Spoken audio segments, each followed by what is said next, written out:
Good morning students, BSc second year और हम पढ़ रहे हैं फिजिकल केमिस्ट्री। फिजिकल केमिस्ट्री में आपकी थर्ड यूनिट चल रही है फेज इक्विलिब्रियम।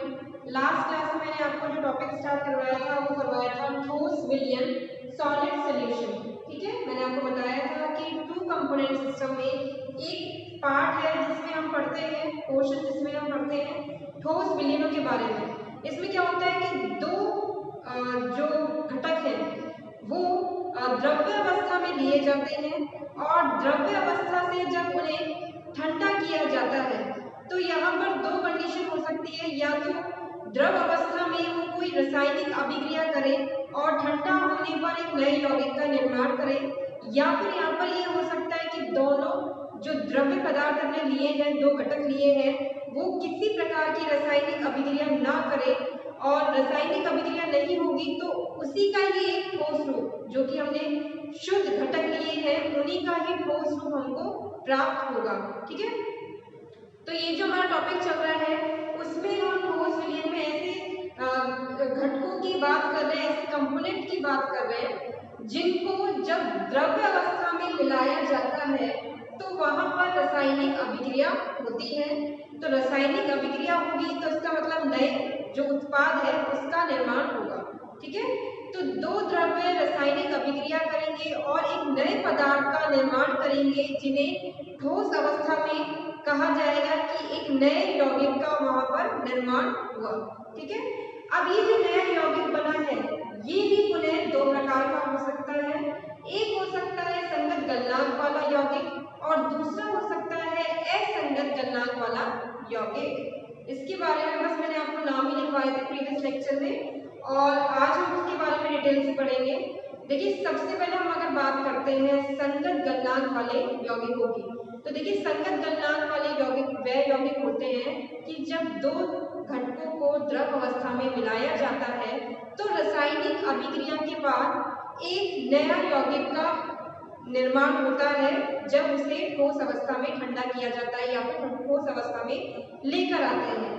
अब ये जो नया यौगिक ठोस यौगिक प्राप्त हुआ है, जब इसको हम एक निश्चित ताप पर गर्म करते हैं तो अगर ये तुरंत पिघल जाता है, ठीक है, तुरंत पिघल जाता है और जब ये ठोस अवस्था में था या फिर पिघलने के बाद द्रव अवस्था में आया, दोनों ही अवस्थाओं में इसका संगठन समान रहता है तो ये हो जाता है संगत गलनांक वाला यौगिक। ठीक है, पहली चीज तो यहाँ पर ये है कि जो नया यौगिक प्राप्त हुआ है इसको गर्म करने पर ये तुरंत पिघल जाए और पिघले हुए पदार्थ जो है और ठोस जो यौगिक था दोनों का जो संगठन है, कंपोजिशन है, वो सेम रहता है तो ये हो जाएगा संगत गलनांक वाला यौगिक। ठीक है, इसके अलावा एक कंडीशन ये भी हो सकती है, ये तो हो गया संगत गलनांक वाला।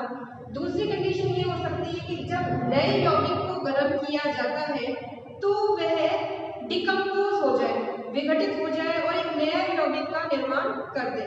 ठीक है, नए यौगिक का यहाँ पर निर्माण हो जाएगा तो पिघलने के बाद जो नए यौगिक का निर्माण हुआ है एक हिस्सा तो उसमें द्रव बन जाएगा, एक ठोस बन जाएगा, यानी कुछ नई चीज का निर्माण हो जाएगा गर्म करने के बाद।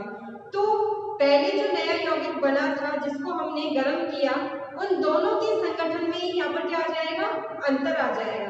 ठीक है, तो ये कहलाएगा असंगत गलनांक वाला यौगिक।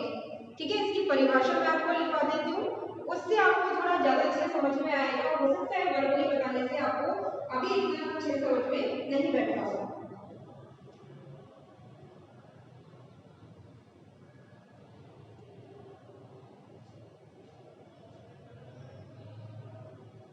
सबसे पहले हेडिंग है संगत गलनांक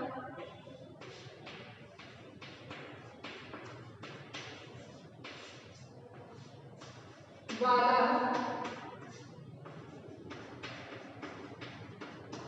यौगिक।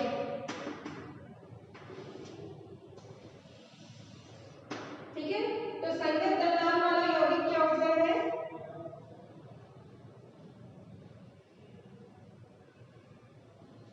इसमें दो घटक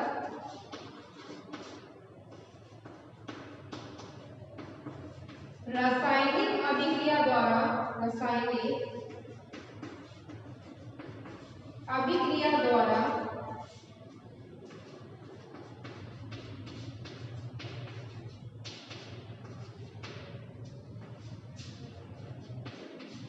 नया यौगिक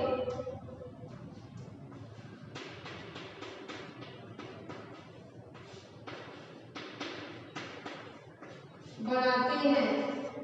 ठीक है, यहाँ पर रासायनिक अभिक्रिया से एक नए यौगिक का निर्माण हुआ जो बिना वियोजित हुए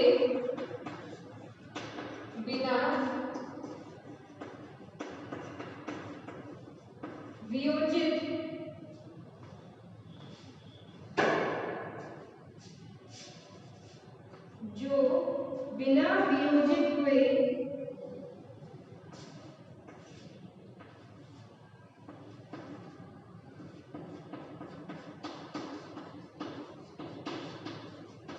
निश्चित ताप पर तुरंत पिघल जाते हैं,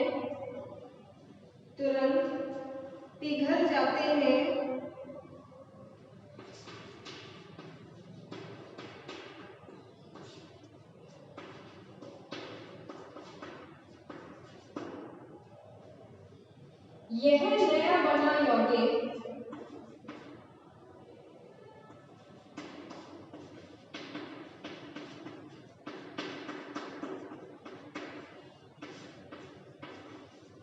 का संगठन द्रव तथा ठोस अवस्था में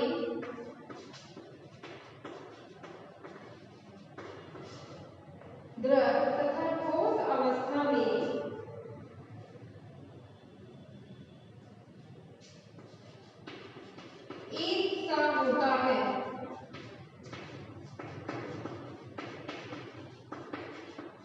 यह संगत गलनांक वाले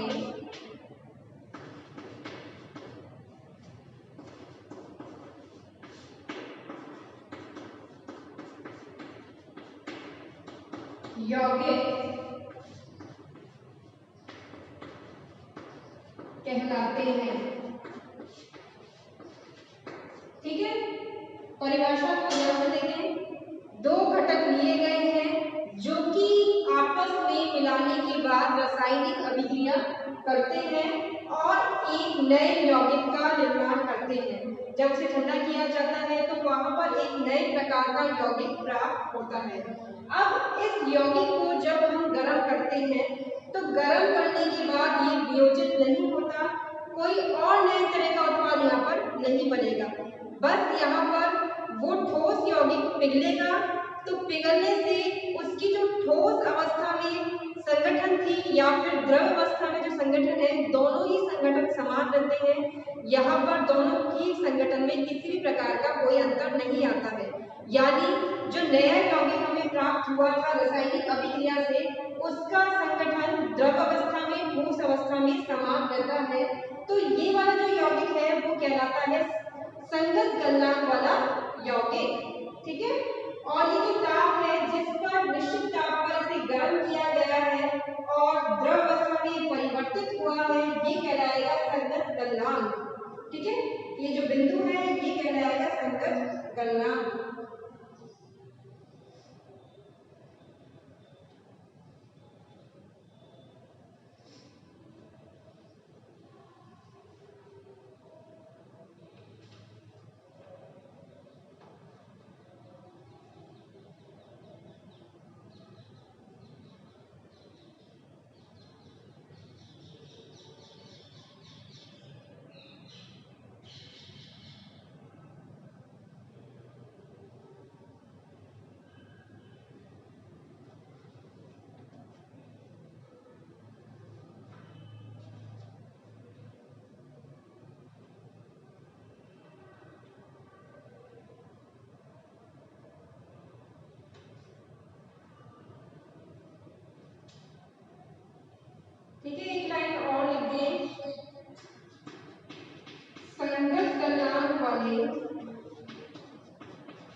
यौगिक का ताप संगत गलनांक कहलाता है। संगत गलनांक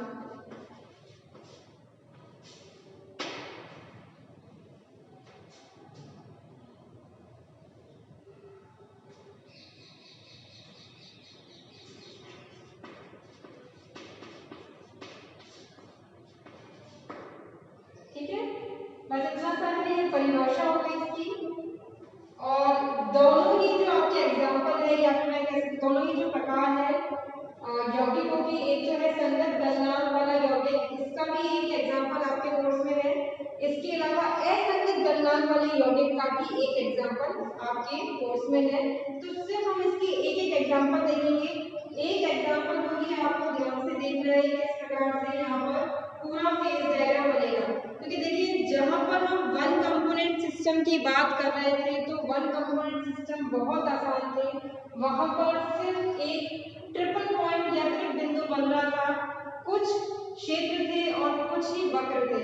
लेकिन जैसे जैसे हम आगे बढ़ रहे हैं टू कंपोनेंट सिस्टम पे आए तो वहां पर बहुत ज्यादा कॉम्प्लिकेटेड हो गया ग्राफ। आपकी बार कई सारे जो क्षेत्र बन गए, जो वक्र है वो भी अलग प्रकार के हो गए, क्रांतिक बिंदु आ गया, एक नई चीज बन गई। ठीक है, तो काफी ज्यादा कॉम्प्लिकेटेड हो गया था। अब ये जो नया हमारा जो घटक चल रहे हैं, दो घटक तंत्र में हम पढ़ रहे हैं संगत गलनांक वाले यौगिक, इसमें जो फेज डायग्राम है वो बहुत ज्यादा बड़े हो जाएंगे। तो उसके बारे में हम नेक्स्ट देखेंगे। तो आप सबसे पहले इसको नोट कर लें।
ठीक है, इंग्लिश मीडियम के बच्चे और नोट करें कंपाउंड फॉर्मेशन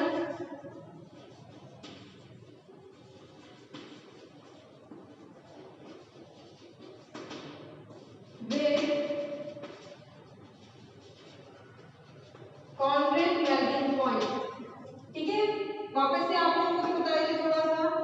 देखिए यहाँ पर टू कंपोनेंट सिस्टम में टू कंपोनेंट्स को लिक्विड स्टेट में लिया जाता है। लिक्विड स्टेट में कुछ केमिकल रिएक्शन के बाद वो एक नए कंपाउंड का फॉर्मेशन करते हैं सॉलिड स्टेट में। ठीक है, जो ठंडा कर देते हैं तो सॉलिड स्टेट में आने के बाद एक नए कंपाउंड का फॉर्मेशन होता है। नया कंपाउंड जो है उसको गर्म करने के बाद, जब उसको हीट किया जाता है तो गर्म होने के बाद वो डिकम्पोज नहीं होता, वो नए तरह का कोई और कंपाउंड नहीं बनाएगा, डिकम्पोज नहीं होगा यहाँ पर। ठीक है, जो नया कंपाउंड का फॉर्मेशन हुआ था जस्ट उसी का ही मेल्ट हमें मिलेगा जब हम उस कंपाउंड को मेल्ट करेंगे या फिर उसको गर्म करेंगे। ठीक है, तो मेल्ट और सॉलिड फॉर्म में दोनों ही फॉर्म में जो कंपोजिशन है वो सेम रहेगा। तो सेम कंपोजिशन है, इस वजह से यहाँ पर जो कंपाउंड है जो कि हमें मिला था किसी केमिकल रिएक्शन के बाद वो कहलाता है compound formation with congruent melting point. ठीक है, तो इंग्लिश मीडियम के बच्चे फटाफट से नोट कर लें डेफिनेशन को। A compound is said to have a compound is said to have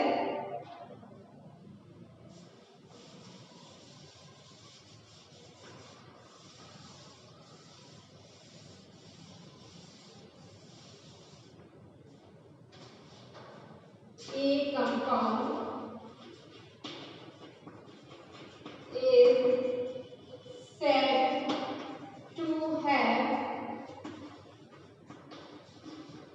congruent melting point, congruent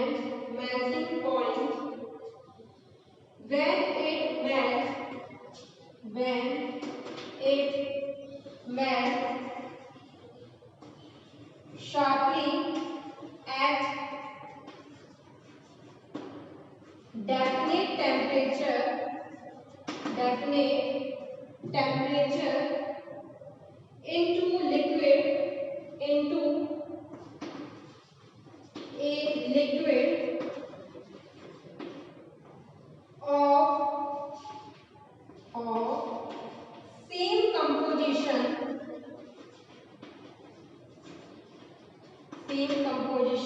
as it has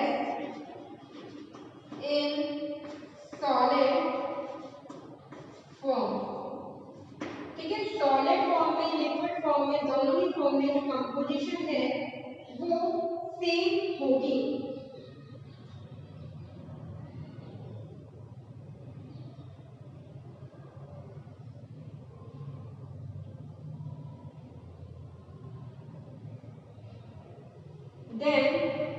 Then the compound is called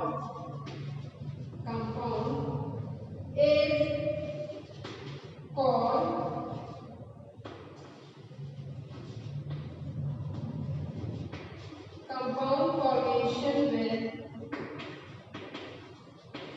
congruent melting point, and the temperature at which of congruent melting,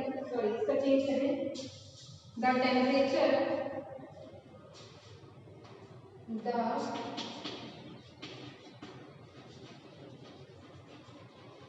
temperature of compound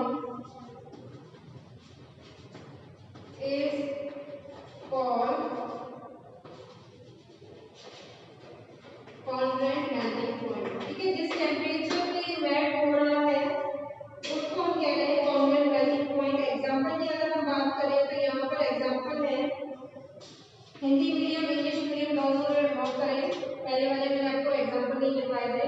तो example है ZnMg और दूसरा example है, second example is that FeClH2। ठीक है, तो दो example है, ferric chloride, water, zinc, magnesium. तो सबसे पहला जो है जिंक मैग्नीशियम आपके सिलेबस में है, इसे हमें आगे फर्दर इसको सॉल्व करना पड़ेगा।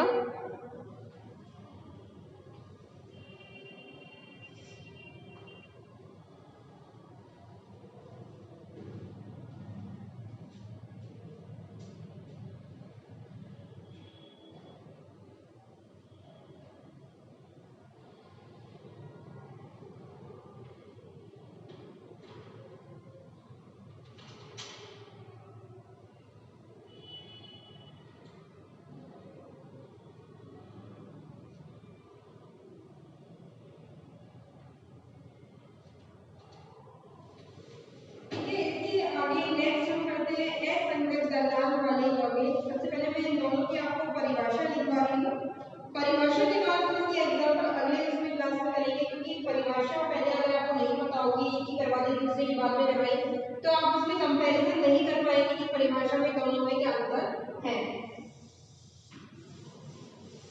तो नेक्स्ट टॉपिक है, इसी में ही दूसरा जो प्रकार है वो है असंगत गलनांक वाले यौगिक।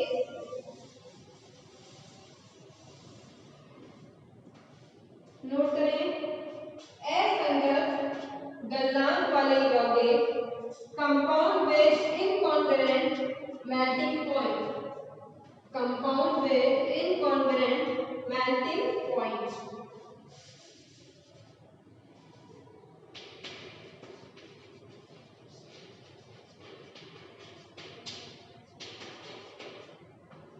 ठीक है, तो जैसे मैंने आपको बताया था, इनकॉन्ग्रुएंट मेल्टिंग पॉइंट वाले वो कंपाउंड्स होते हैं जब दो घटक तंत्रों में, यानी टू कंपोनेंट सिस्टम में टू कंपोनेंट्स हम ले रहे हैं, दो घटकों को ले रहे हैं और द्रव्य अवस्था में उनको मिलाते हैं।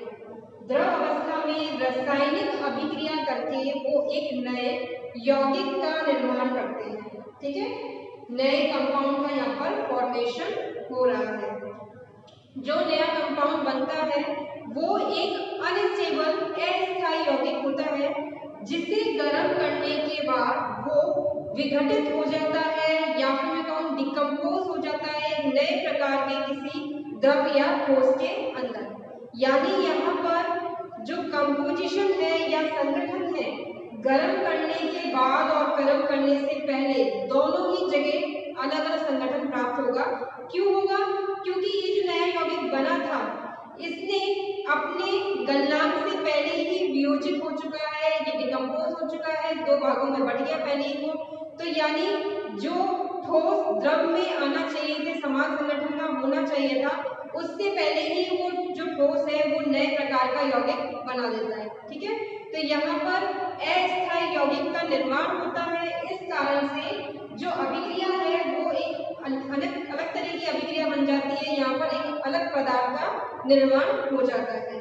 ठीक है, तो ये हो गया असंगत गलनांक वाला यौगिक, जिसमें सबसे पहले एक अस्थायी यौगिक का अनस्टेबल यौगिक का फॉर्मेशन हुआ था और इस कारण से जब उसे गर्म किया जाता है तो गर्म करने के बाद वियोजित होकर ये एक नए उत्पाद को बना देता है, ना कि उसी यौगिक का एक द्रव अवस्था लेकर आता है। तो जब दूसरा जो द्रव अवस्था में जो हमें प्राप्त हुआ है और जो पहले गर्म करने से पहले नया यौगिक था, दोनों के संगठन में यहाँ पर अंतर आता है। ठीक है, तो नोट कर लें परिभाषा असंगत गलनांक वाले यौगिक।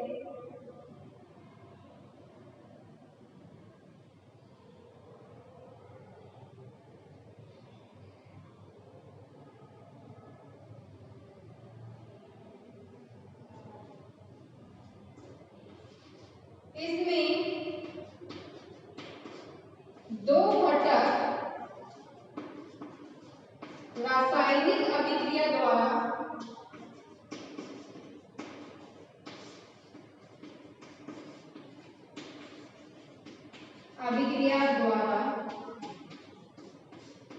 नया यौगिक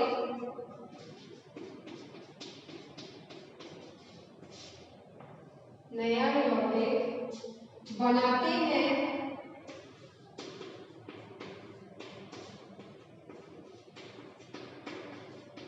जिसका नया यौगिक बनाते हैं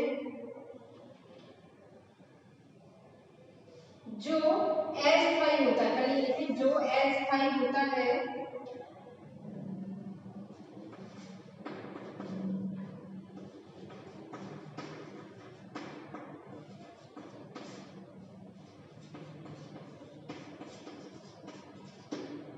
और गर्म करने पर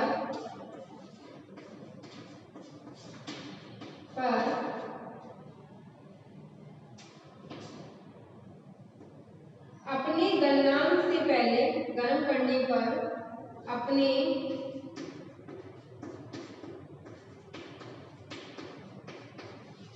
गलनांक से पहले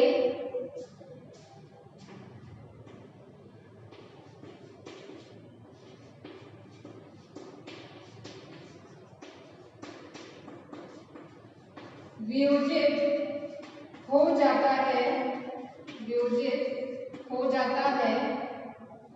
और एक वियोजित हो जाता है, जिससे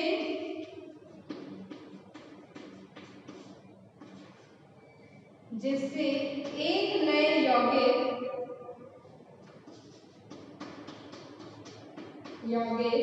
व द्रव का निर्माण होता है।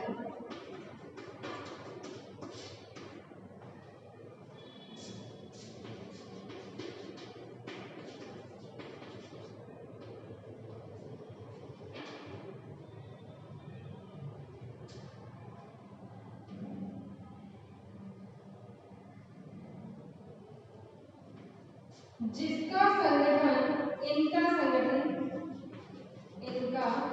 संगठन मूल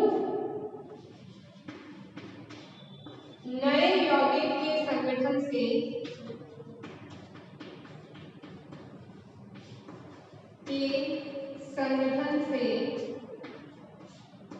अलग होता है। अब मूल नया यौगिक कौन सा है? जिसका निर्माण रासायनिक अभिक्रिया में हुआ था, दो घटकों की रासायनिक अभिक्रिया में जब हमने दो घटकों को जब अवस्था में मिलाया था तो मैंने कहा था रासायनिक अभिक्रिया में एक नए यौगिक का निर्माण हो रहा है, ठीक है। अब इस नए यौगिक को जब गर्म किया जाता है तो ये क्या होता है, अस्थायी होने की वजह से एक नए यौगिक में एक और नए प्रकार का यौगिक बना लेता है और एक द्रव बना देता है। द्रव इसको हम विलयन भी कह सकते हैं, ठीक है, ठीक है। अब यहाँ पे देखिए जो नया यौगिक बना है गर्म करने के बाद और उससे पहले जो यौगिक बना था, इन दोनों के जो संगठन है उसमें अंतर आ जाता है। इस कारण से हम इसे कह रहे हैं असंगत गलनांक वाला यौगिक।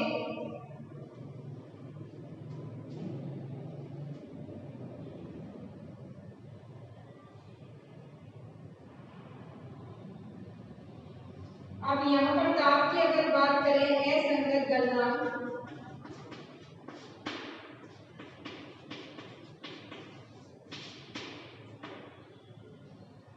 वह ताप है जिस पर नया यौगिक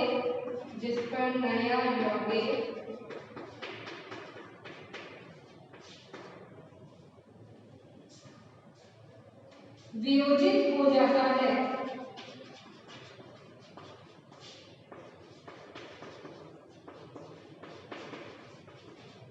और एक ठोस और विलयन बनाता है। अच्छा, इसमें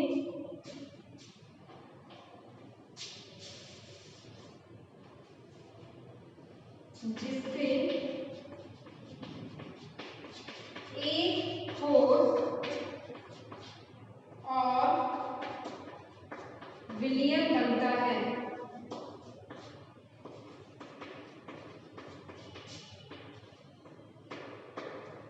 ठीक है, तो वह ताप जिस पर ये वियोजित हो रहा है उसे हम कह रहे हैं असंगत गलनांक उस यौगिक का।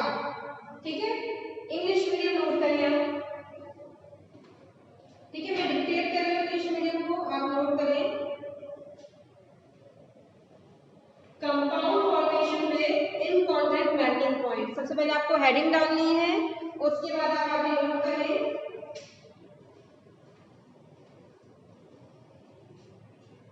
A compound is said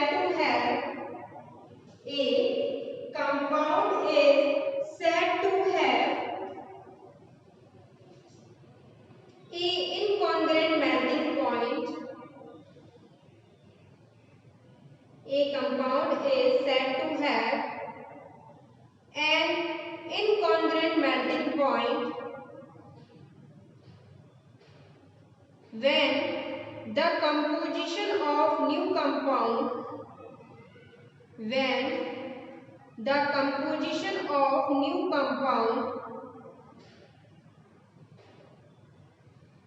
in solid state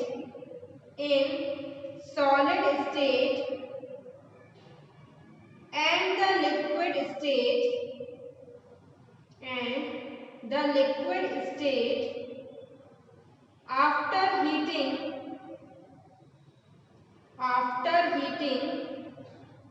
are different from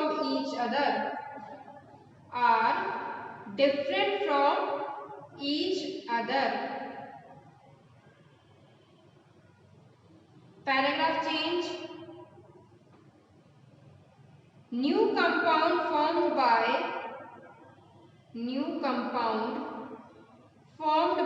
chemical combination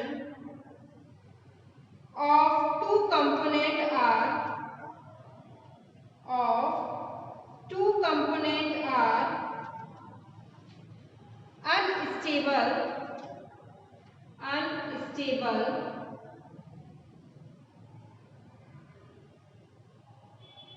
which decompose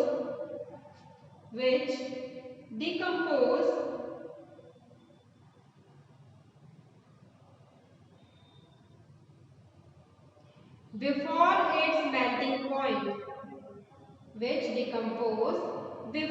its melting point.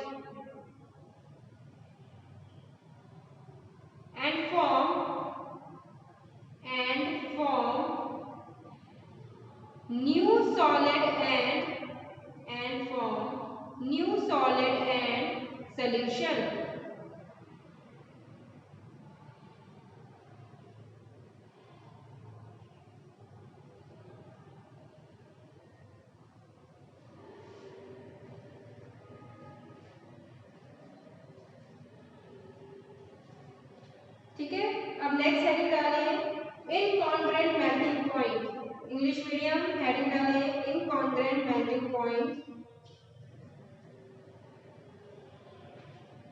The temperature at which the temperature at which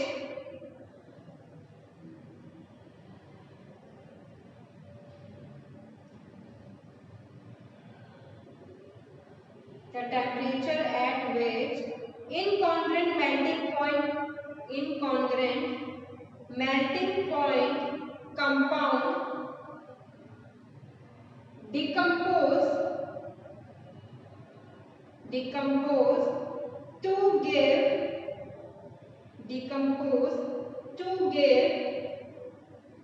new solid and solution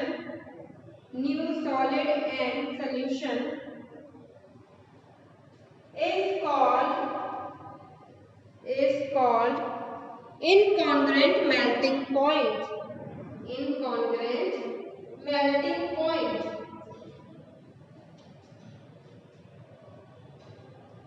ठीक है, एग्जाम्पल लिखिए इन दोनों की, जो ये वाला जो सिस्टम है इसके NaCl plus H2O first example है, और दूसरा जो एग्जाम्पल है वो है CuSO4 plus H2O सिस्टम तंत्र।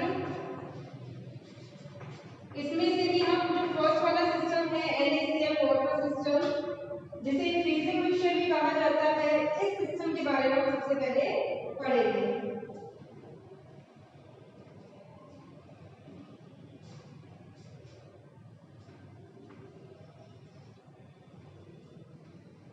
ठीक है, तो फर्स्ट आपका जो सबसे पहले हम टॉपिक करेंगे वो करेंगे संगत गलनांक वाले यौगिक compound formation with congruent melting point, और इसमें हमारा जो एग्जांपल है वो है जिंक मैग्नीशियम का सिस्टम, उसे हम पढ़ेंगे जिंक मैग्नीशियम तंत्र के बारे में। ठीक है।